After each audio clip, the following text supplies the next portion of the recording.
Hi everybody, I've just done a job that every VFR 1200 owner must dislike immensely, me included. That is changing the headlamp bulbs on the VFR 1200. What a pain in the backside. So early on in the season, in fact I think it was the very first month, my tipped headlight blew. So obviously I had to replace it. And one of my viewers, Andy Rawlins, had mentioned these Philips GT 200 racing vision bulbs. And there they are.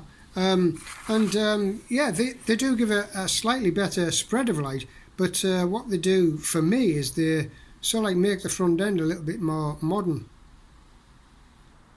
And what I mean by modern is that these daytime running lights in the indicators are sort of like a bluey white, but the headlight was always a little bit yellowy.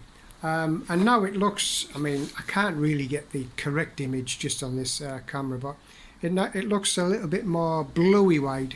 It definitely isn't HID looking, but certainly just makes it look that a little bit more modern when you see it in your mirrors.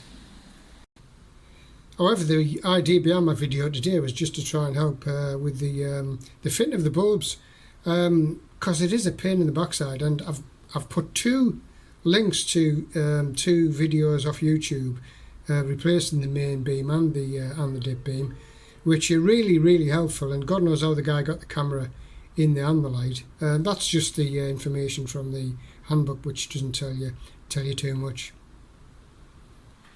Unfortunately, the only thing I can add to his excellent videos was the fact that I found that if I came up behind the headlight like that, just trying to do one hand here, it helped me locate the bulbs a little bit easier.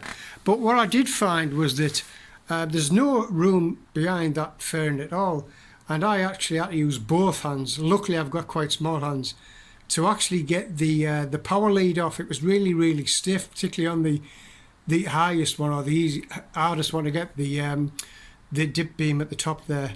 So all I'll say is I'll wish you all the best if you've got the job to do. I wish it could be more helpful, but look, make sure you've got a good big cup of tea and a good hour or so to fiddle about, to cuss and swear.